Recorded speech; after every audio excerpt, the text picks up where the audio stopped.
जय माता दी मित्रों। बड़ों को प्रणाम और छोटों को प्यार। हिंदू पंचांग के अनुसार कार्तिक माह के शुक्ल पक्ष की पूर्णिमा तिथि को कार्तिक पूर्णिमा कहा जाता है। कार्तिक मास को सभी महीनों में बेहद शुभ व फलदायी माना गया है। मान्यता है कि कार्तिक पूर्णिमा के दिन पवित्र नदी में स्नान व दान करने से इस पूरे महीने के गए पूजा पाठ के बराबर फल मिलता है। कार्तिक महीना भगवान विष्णु को अति प्रिय है। कार्तिक पूर्णिमा को देव दिवाली के नाम से भी जाना जाता है। मान्यता है कि कार्तिक मास में भगवान विष्णु ने मत्स्य अवतार लिया था। कार्तिक पूर्णिमा को त्रिपुरी पूर्णिमा भी कहा जाता है। धार्मिक मान्यताओं के अनुसार इस दिन भगवान शिव ने त्रिपुरासुर का वध किया था। त्रिपुरासुर के वध से प्रसन्न होकर देवताओं ने काशी में दिए जलाए थे, इसलिए इसे देव दिवाली भी कहा जाता है। इस दिन नदी में स्नान करने का बहुत बड़ा महत्व है। धार्मिक मान्यताओं के अनुसार कार्तिक पूर्णिमा के दिन पवित्र नदी में स्नान करने से व्यक्ति को पापों से मुक्ति मिल जाती है। मान्यता है कि इस दिन स्वर्ग से देवता गण भी आकर गंगा में स्नान करते हैं, इसलिए कार्तिक पूर्णिमा के दिन गंगा स्नान जरूर करना चाहिए। अगर आपका गंगा स्नान करने के लिए जाना संभव नहीं है, तो घर में ही साफ जल में गंगा जल मिलाकर स्नान किया जा सकता है।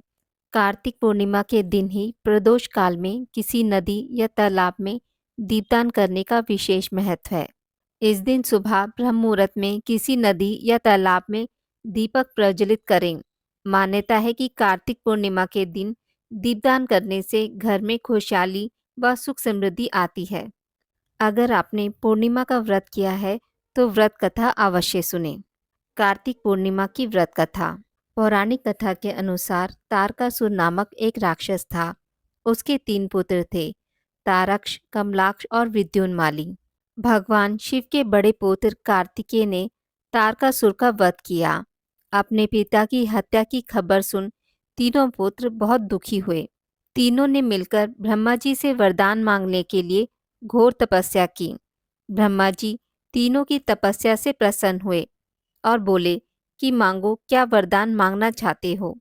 तीनों ने ब्रह्मा जी से अमर होने का वरदान मांगा, लेकिन ब्रह्मा जी ने उन्हें इसके अलावा कोई दूसरा वरदान मांगने को कहा। तीनों ने मिलकर फिर सोचा और इस बार ब्रह्मा जी से 3 अलग नगरों का निर्माण करवाने के लिए कहा, जिसमें सभी बैठकर सारी पृथ्वी और आकाश में घूमा जा सके। 1000 साल बाद जब हम मिलें और हम तीनों के नगर मिलकर एक हो जाएं, और जो देवता तीनों नगरों को एक ही बाण से नष्ट करने की क्षमता रखता हो, वही हमारी मृत्यु का कारण हो। ब्रह्मा जी ने उन्हें ये वरदान दे दिया। तीनों वरदान पाकर बहुत खुश हुए।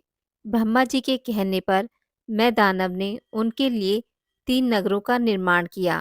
तारकक्ष के लिए सोने का, कमलाक्ष के लिए चांदी का और विद्युन्माली के लिए लोहे का नगर बनाया गया। तीनों ने मिलकर तीनों लोकों पर अपना अधिकार जमा लिया। इंद्र और देवता इन तीनों राक्षसों से भयभीत हुए और भगवान शंकर की शरण में गए। इंद्र की बात सुन भगवान शिव ने इन दानवों का नाश करने के लिए एक दिव्य रथ का निर्माण किया। इस दिव्य रथ की हर एक चीज देवताओं से बनी। चंद्रमा और सूर्य से पहिए बने। इंद्र, वरुण, यम और कुबेर रथ के 4 घोड़े बने। हिमालय धनुष बने और शेषनाग प्रत्यंचा बने। भगवान शिव खुद बाण बने और बाण की नोक बने अग्निदेव। इस दिव्य रथ पर सवार हुए खुद भगवान शिव। भगवानों से बने इस रथ और तीनों भाइयों के बीच भयंकर युद्ध हुआ। जैसे ही तीनों रथ एक सीध में आए, भगवान शिव ने बाण छोड़ तीनों का नाश कर दिया। इस वध के बाद भगवान शिव को त्रिपुरारी कहा जाने लगा। यह वध कार्तिक मास की पूर्णिमा को हुआ, इसलिए इस दिन को त्रिपुरी पूर्णिमा के नाम से भी जाना जाने लगा। दूसरी कथा अनुसार 4 चिड़िया थी। चारों कार्तिक मास में कार्तिक नहाती थी। पड़वा के दिन चारों चिड़ियों ने सोचा कि चलो खिचड़ी बनाते हैं। एक चिड़िया चावल ले आई, एक चिड़िया दाल ले आई, एक चिड़िया घी ले आई और एक चिड़िया नमक ले आई। सबने मिलकर खिचड़ी बनाई। सबने सोचा कि पहले नहा लिया जाए, तब खिचड़ी खाते हैं। चारों चिड़िया नहाने चली गई। पहले एक चिड़िया आई। उसे बहुत जोर की भूख लगी थी। बाकी चिड़िया अभी आई नहीं थी, तो उसने खिचड़ी की भाप खा ली। दूसरी चिड़िया आई तो उसने पानी पी लिया। तीसरी चिड़िया ने खिचड़ी खा ली। चौथी चिड़िया आई तो उसने खुरचन खा ली।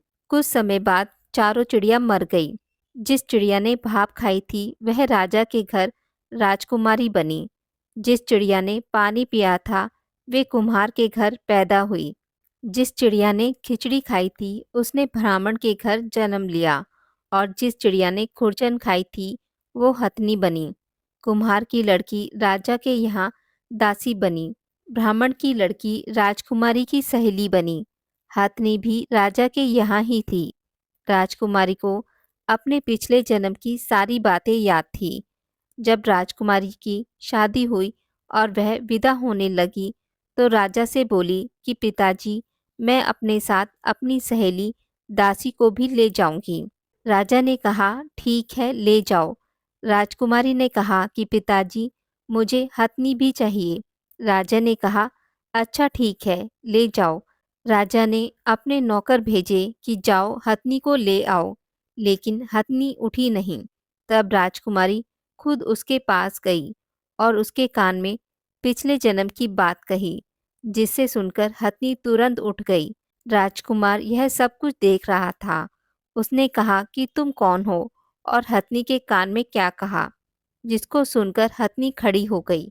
राजकुमारी ने कोई जवाब नहीं दिया। राजकुमार ने कहा, सच सच बताओ, नहीं तो तुम्हारा सर काट दिया जाएगा।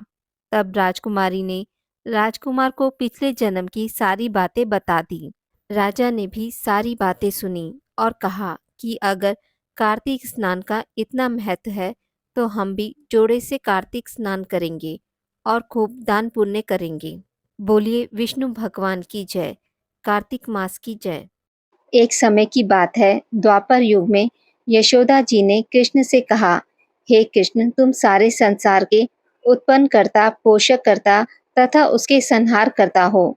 आज कोई ऐसा व्रत मुझसे कहो जिसको करने से मृत्यु लोक में स्त्रियों को विधवा होने का भय न रहे तथा वह व्रत सभी मनुष्यों की कामनाएं पूर्ण करने वाला हो।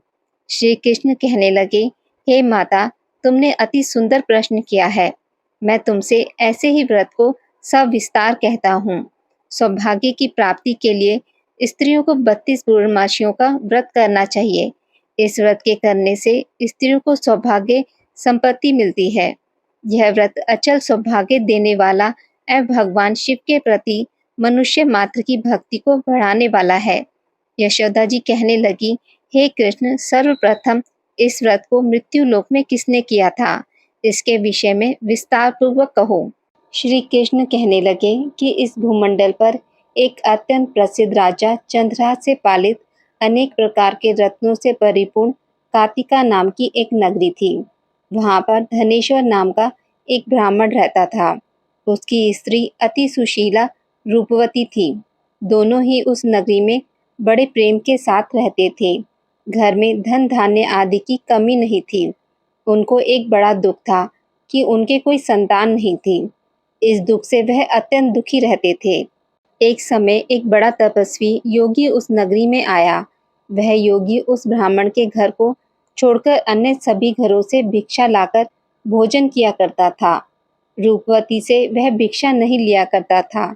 उस योगी ने एक दिन रूपवती से भिक्षा ना लेकर किसी अन्य घर से भिक्षा लेकर गंगा किनारे जाकर भिक्षान को प्रेम पूर्वक खा रहा था कि धनेश्वर ने योगी का यह सब कार्य किसी प्रकार से देख लिया। अपनी भिक्षा के अनादर से दुखी होकर धनेश्वर योगी से बोला, महात्मन, आप सब घरों से भिक्षा लेते हैं, परंतु मेरे घर की भिक्षा कभी नहीं लेते। इसका कारण क्या है? योगी ने कहा कि निसंतान के घर की भीख पतितों के अन्न के तुल्य होती है, और जो पतितों का अन्न खाता है वह भी पतित हो जाता है। चूंकि तुम निसंतान हो, अतः पतित हो जाने के भय से मैं तुम्हारे घर की भिक्षा नहीं लेता हूँ। धनेश्वर यह बात सुनकर अपने मन में बहुत दुखी हुआ और हाथ जोड़कर योगी के पैरों में गिर पड़ा तथा अर्थभाव से कहने लगा, हे महाराज, यदि ऐसा है तो आप मुझको पुत्र प्राप्ति का उपाय बताइए। आप सर्वज्ञ हैं, मुझ पर अवश्य ही कृपा कीजिए। धन की मेरे घर में कोई कमी नहीं है, परंतु पुत्र न होने के कारण अत्यंत दुखी हूँ। आप मेरे इस दुख का हरण करें। आप सामर्थ्यवान हैं। यह सुनकर योगी कहने लगे, हे ब्राह्मण, तुम चंडी की आराधना करो। घर आकर उसने अपनी स्त्री से सब वृतांत कहा और स्वयं तप के निमित्त वन में चला गया। वन में जाकर उसने चंडी की उपासना की और उपवास किया। चंडी ने 16वें दिन उसको स्वप्न में दर्शन दिया और कहा, हे धनेश्वर, जा तेरे पुत्र होगा, परंतु वह 16 वर्ष की आयु में ही मृत्यु को प्राप्त हो जाएगा। यदि तुम दोनों स्त्री पुरुष 32 पूर्णमासियों का व्रत विधि पूर्वक करोगे तो वह दीर्घायु होगा। जितनी तुम्हारी सामर्थ्य हो आटे के दिए बनाकर शिव जी का पूजन करना, परंतु पूर्णमासी को 32 जो जाने चाहिए। प्रातःकाल होने पर इस स्थान के समीप ही तुम्हें एक आम का वृक्ष दिखाई देगा। उस पर चढ़कर एक फल तोड़कर शीघ्र अपने घर चले जाना। अपनी स्त्री से सब वृतांत कहना। ऋतु स्नान के पश्चात वह स्वच्छ होकर श्री शंकर जी का ध्यान करके उस फल को खा लेगी। तब शंकर भगवान की कृपा से उसको गर्भ हो जाएगा। जब वह ब्राह्मण प्रातःकाल उठा तो उसने उस स्थान के पास ही एक आम का वृक्ष देखा, जिस पर एक अत्यंत सुंदर आम का फल लगा हुआ था। उस ब्राह्मण ने उस आम के वृक्ष पर चढ़कर उस फल को तोड़ने का प्रयत्न किया, परंतु वृक्ष पर कई बार प्रयत्न करने पर भी वह ना चढ़ पाया। तब उस ब्राह्मण को बहुत चिंता हुई और विघ्न विनाशक श्री गणेश जी की वंदना करने लगा। हे दयानिधे, अपने भक्तों के विघ्नों का नाश करके उनके मंगल कार्य को करने वाले, दुष्टों का नाश करने वाले, रिद्धि सिद्धि के देने वाले, आप मुझ पर कृपा करके इतना बल दें कि मैं अपने मनोरथ को पूर्ण कर सकूं। इस प्रकार गणेश जी की प्रार्थना करने पर उनकी कृपा से धनेश्वर वृक्ष पर चढ़ गया और उसने अति सुंदर आम का फल देखा। उसने विचार किया कि जो वरदान से फल मिला था वह यह है और कोई फल दिखाई नहीं देता। उस धनेश्वर ब्राह्मण ने जल्दी से उस फल को तोड़कर अपनी स्त्री को लाकर दिया और उसकी स्त्री ने अपने पति की कथा अनुसार उस फल को खा लिया और वह गर्भवती हो गई। देवी जी की असीम कृपा से उसे एक अत्यंत सुंदर पुत्र उत्पन्न हुआ, जिसका नाम उन्होंने देवीदास रखा। माता पिता के हर्ष और शोक के साथ वह बालक शुक्ल पक्ष के चंद्रमा की भांति अपने पिता के घर में बढ़ने लगा। भवानी की कृपा से वह बालक बहुत ही सुंदर, सुशील और विद्या पढ़ने में बहुत ही निपुण हो गया। दुर्गा जी की आज्ञा अनुसार उसकी माता ने 32 पूर्णमासी का व्रत रखना प्रारंभ कर दिया था, जिससे उसका पुत्र बड़ी आयु वाला हो जाए।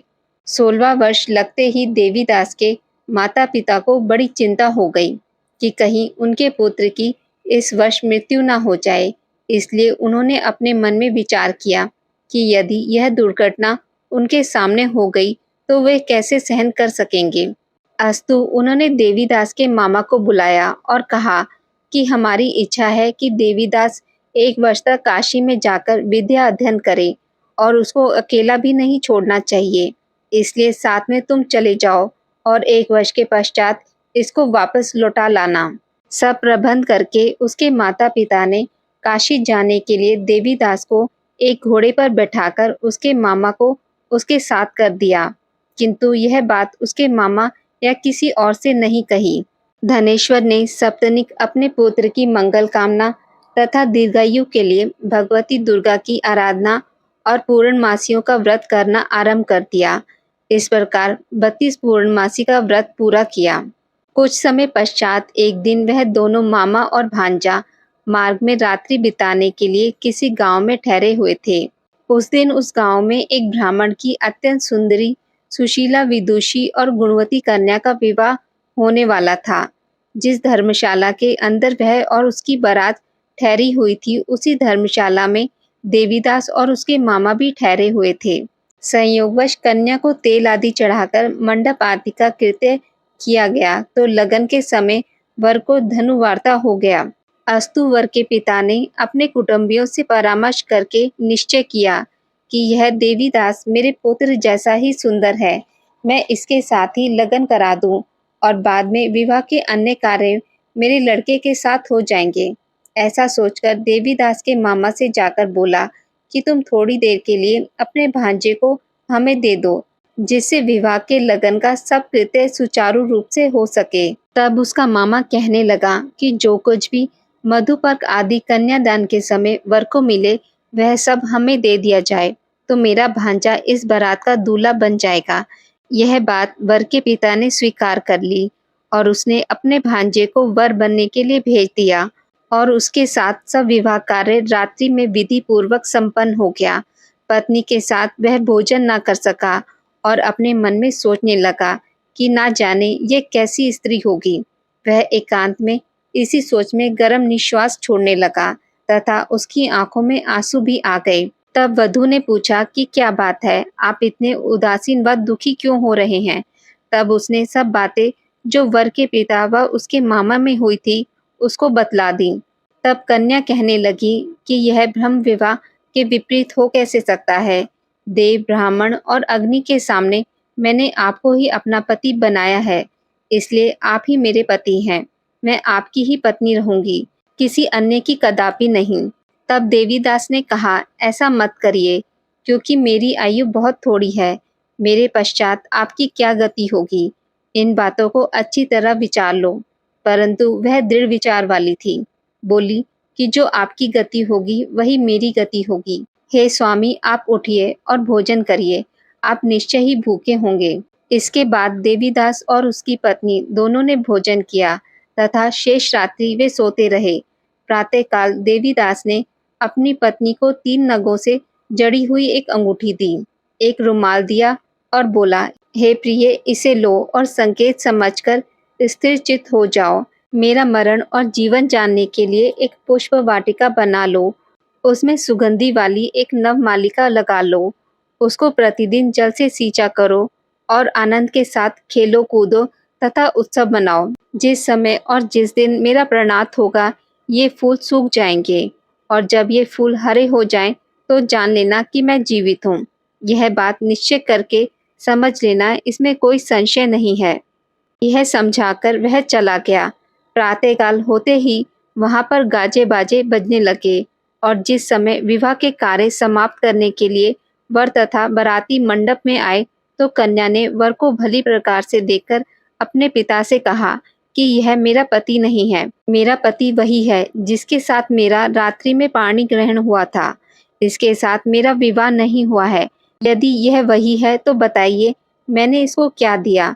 मधुपर्व और कन्यादान के समय जो मैंने भूषण आदि दिए थे उन्हें दिखाएं तथा रात में मैंने क्या गुप्त बातें कही थी वह सब सुनाएं। पिता ने उसके कथा अनुसार वर को बुलाया। कन्या की यह सब बातें सुनकर वह कहने लगा कि मैं कुछ नहीं जानता। इसके पश्चात लज्जित होकर वह अपना सा मुंह लेकर चला गया और सारी बारात भी अपमानित होकर वहां से लौट गई। भगवान श्री कृष्ण बोले, हे माता, इस प्रकार देवीदास काशी विश्वविद्यालय के लिए चला गया।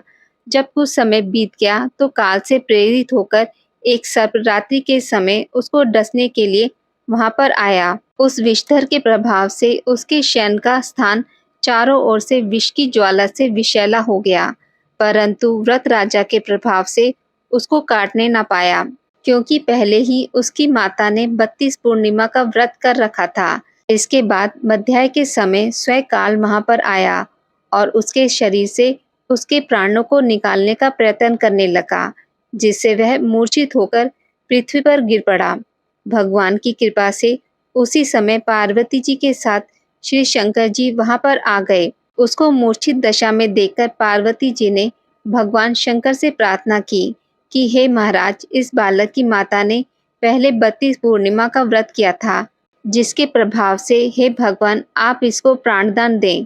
भवानी के कहने पर भक्त वत्सल भगवान श्री शिव जी ने उसको प्राणदान दे दिया।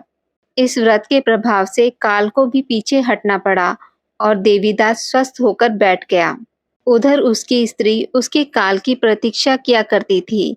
जब उसने देखा कि उस पुष्प वाटिका में पत्र पुष्प कुछ भी नहीं रहे तो उसको अत्यंत आश्चर्य हुआ और जब वह वैसे ही हरी भरी हो गई तो वह जान गई कि वह जीवित हो गए हैं। यह देखकर वह बहुत प्रसन्न मन से अपने पिता से कहने लगी कि पिताजी, मेरे पति जीवित हैं, आप उनको ढूंढिए। जब 16वां वर्ष व्यतीत हो गया तो देवीदास भी अपने मामा के साथ काशी से चल दिया। इधर उसे ससुर उसको ढूंढने के लिए अपने घर से जाने वाले ही थे कि वह दोनों मामा भांजा वहां पर आ गए। उसको आया देखकर उसका ससुर बड़ी प्रसन्नता के साथ अपने घर में ले आया। उस समय नगर के निवासी भी वहां इकट्ठे हो गए और सबने निश्चय किया कि अवश्य ही इसी बालक के साथ इस कन्या का विवाह हुआ था। उस बालक को जब कन्या ने देखा तो पहचान लिया और कहा कि यह तो वही है जो संकेत करके गया था। तदुपरांत सभी कहने लगे कि भला हुआ जो यह आ गया और सब नगरवासियों ने आनंद मनाया। कुछ दिन बाद देवीदास अपनी पत्नी और मामा के साथ अपने ससुर के घर से बहुत सा उपहार आदि लेकर अपने घर के लिए प्रस्थान किया।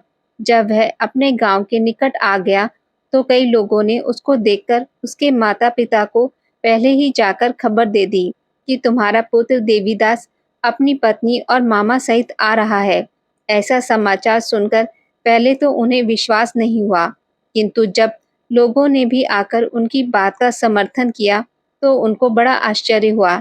लेकिन थोड़ी देर में देवीदास ने आकर अपने माता पिता के चरणों में अपना सिर रखकर प्रणाम किया और उसकी पत्नी ने अपने सास ससुर के चरणों को स्पर्श किया तो माता पिता ने अपने पुत्र और पुत्रवधू को अपने हृदय से लगा लिया और दोनों की आंखों में प्रेम अश्रु बह चले।